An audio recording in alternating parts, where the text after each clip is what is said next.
and stay efficient. And so the guys up front and the skill guys around me have made my job extremely easy. So, Acho, will the pressure of Patrick Mahomes get to Baker? It will not. Marcellus Wiley, Baker Mayfield has realized the secret to adulthood. Dare I say Baker Mayfield has realized the secret to manhood and success. What do I mean? I'm about to go deep with you, Sal. What do I mean? Marcellus, the greatest thing I ever did in my life was look... Meet me! Oh, sorry. That was third. The greatest thing I ever did in my life, tangibly, was look myself in the mirror and understand who I was. Yeah, preach. After 4 years in the league, I said, Acho, bro, you've been hurt 3 out of 4 years. If you include college, 7 out of 8 years. There's an 80+% chance you're going to get hurt. You're not going to the Hall of Fame, Acho. You're not going to be an all-pro, Acho. So what you still playing for? You got vested, you got pension, you got annuity. Get up out the league. You're not that good. And then I looked myself in the mirror on TV and I said, wait a second, Acho. You might have something here. You might want to stick to this. Marcellus, I realized my talents, I realized my failures, and I finally succeeded in my life. Baker Mayfield has realized his ability, and that is why he is succeeding. In college, Baker Mayfield was medium risk, incredibly high reward. He got to the NFL. He thought he was still going to be medium risk or low risk, high reward. He said, uh-oh, wait a second now. I'm medium reward if I'm low risk. That is the man that I am. I'm a low risk dude with a medium reward. That's why Baker Mayfield's only thrown 1 interception in about the last 11 weeks. Because he understands who he is, and he doesn't care about the outside noise. First couple years he did. That was obvious, that was apparent. But now Baker Mayfield has found the secret to success. Looking yourself in the mirror, understanding who you are, what you're good at, what you are not good at, and leaning in on exactly what it is you're good at. Baker Mayfield, competent quarterback, not overly athletic, not overly strong with his arm, but he's accurate. He can protect the football. He can galvanize his team. That's who he is. He understands that. I don't think that pressure changes him. Oh, man. You could have done both, played longer and still got here. But, you know, you wouldn't be here right now, so I understand what you're saying. But Baker Mayfield, this is an interesting one because I don't think that the word that I would use is pressure. But I think he will be aware of a foe that so far has gotten the best of him. Let's talk about the 2 times they faced each other. Baker Mayfield in college actually beat Patrick Mahomes, but didn't outperform Patrick Mahomes. You remember that shootout of a game? What the hell were they doing? Imagine if you Baker Mayfield. You throw for 545 yards and 7 touchdowns. Oh, but what the other dude over there doing? 734 passing yards? So Baker Mayfield's like, well, we got the W, so, you know, you could go to the frat party, and Patrick Mahomes can't. But Patrick Mahomes is sitting there quietly like, yo, I just threw for 734. Okay, so they see each other in the pros. Now, not only does Patrick Mahomes outperform him, but actually gets the victory. Now, I don't think that that's going to matter so much for this outing right here. But when you look at it, as you were saying about looking in the mirror and realizing who you are, the mirror is a beautiful reflection of what reality is in your eyes, right? You look in the mirror, you got to be real to yourself, right? Sir. But once you leave that mirror, something happens. You realize what surrounds you. And so the definition of who you are now has a contrast, once you leave the mirror, to who you're not. And guess who you're not, Baker Mayfield? Patrick Mahomes. So in college, you think you Baker Mayfield, you win the Heisman, you the man, you the man, and you the man. But you also had to go to the school where Patrick Mahomes was the man, and you could even get on the fit, so you had to leave that same school. The same school, he's the man. In college, you probably had a better career, but at the pro level, this is Patrick Mahomes' NFL. So no matter where Baker Mayfield goes, it just seems like there's somebody out there that is just a little better than him. It's the Justin Gatlin disease of, I'm the second fastest ever. Yeah, but what does that matter when Usain Bolt still walking this planet? We got to bring in Fox NFL analyst Greg Jennings. So, Greg, will the pressure of Patrick Mahomes get to Baker Mayfield?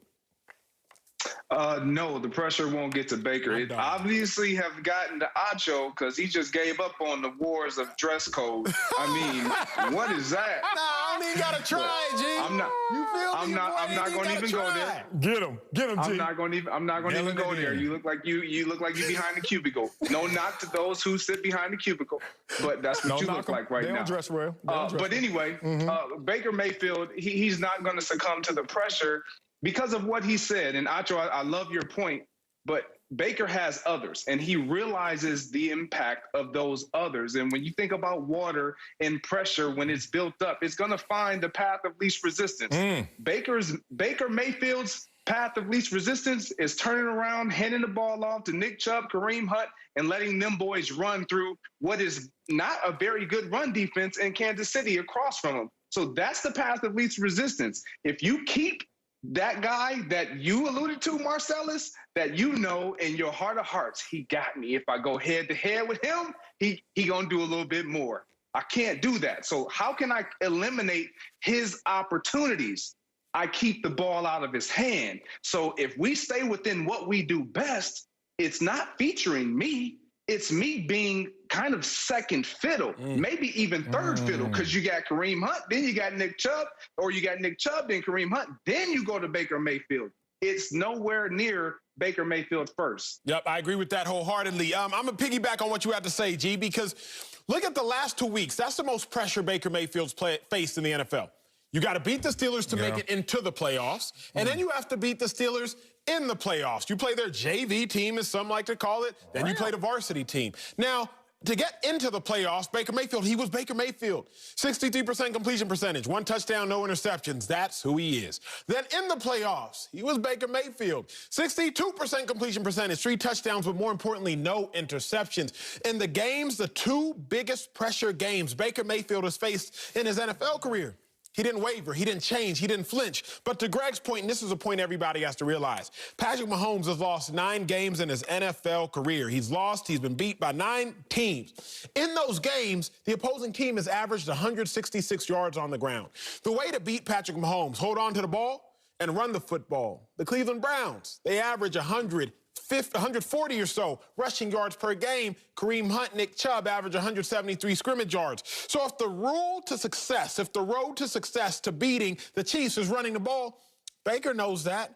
Stefanski knows that. Nick Chubb, Kareem Hunt know that. Baker doesn't have to be Superman. He surely doesn't have to be Patrick Mahomes. It's actually best that Baker Mayfield just be Baker Mayfield. Oh, and that's the problem with Baker Mayfield being Baker Mayfield, because Baker Mayfield is looking at Patrick Mahomes like he's better than me at being me. The quarterback position, that's what's a sad reality. When you give all you got, and that dude better than you at everything you do. Let's talk about Patrick Mahomes in this moment. These are the playoffs. Patrick Mahomes, 4-1. Y'all remember the 1? He actually won that game too. But D4 with his offsides, but they had to lose the game. But he hasn't lost basically in the playoffs is what I'm trying to say. Let's talk about points per game in the playoffs.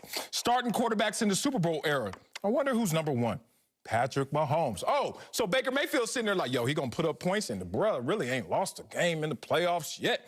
And then you look at the Browns team and Baker Mayfield, who is 5-14 in career games when he has to throw the ball 35 or more times. Now, obviously, the formula for them is to run the ball. But what if you get into a shootout? Probably forced into a shootout, because Patrick Mahomes, who doesn't lose playoff games, who scores the most points in the playoffs, is your opponent. Oh, that's a problem for this team right here. Baker Mayfield, lowest completion percentage this season of any of the remaining quarterbacks in the playoffs. Hey, it's fun. And Baker Mayfield even said it. He gave all the props to Patrick Mahomes. It's fun always trying to keep up with Pat. But the problem is not too many people, if anybody, can really keep up with Pat. Even a close loss to Patrick Mahomes still sends Baker Mayfield and the Cleveland Browns home. Look, I hear all of that, and I'll be really quick here. When you look at the numbers, they tell you, and even when you don't look at the numbers, you look at this team in the Kansas City Chiefs, you just automatically think they're going to light up the scoreboard. Well, they're only averaging 29 points a game. Why do I say only? Because they've averaged a lot more in previous years. This is not one of those years. They've been kind of up and down. And let's not forget, they've hobbled into the postseason. I say hobbled, even though this team has only lost 1 time. But the way that they have entered into the postseason is not just lit on fire. And you look at what just transpired last week. Baker Mayfield, the greatest pressure he could have ever been under was last week. Just winning a postseason game, going up against his arch nemesis, his big brother, their big brother, if you will, in the Pittsburgh Steelers. They beat them down. They punched them in the mouth and never got hit back. So when you look at that, they're relaxed. they're playing with house money. They don't care what happens, even though everyone who's going to face the Cleveland Browns is still going to be under the notion of this is still Cleveland. But everyone within that locker room, they don't know the old Cleveland because none of them were there for over 5, 6, 7 years. So when we look at this Cleveland Browns team, they're looking like, man, they only scored 29. We scored 26. We got some type of ground we can make up. Let's just go and do what we do and let the cards fall where they're made. I think you talk about, G, the perception of Cleveland. We got to start to disregard the perception of the Cleveland Browns and get to the reality of who they actually are. Baker Mayfield, when his opponents score 30 or more in the regular season and postseason this year, he's 5-3. Best win-loss percentage when opponents score 30 or more. He actually shines as bright as 20 touchdowns, only 6 interceptions. His completion percentage goes up. His passer rating goes up. So when the opponents start to put on fireworks and Baker Mayfield's back against the wall, like Marcellus knows, whether Baker Mayfield puts his back against the wall or finds out that his back somehow happens to be against the wall, that's when Baker Mayfield's greatest form of who he is comes out. So I actually don't see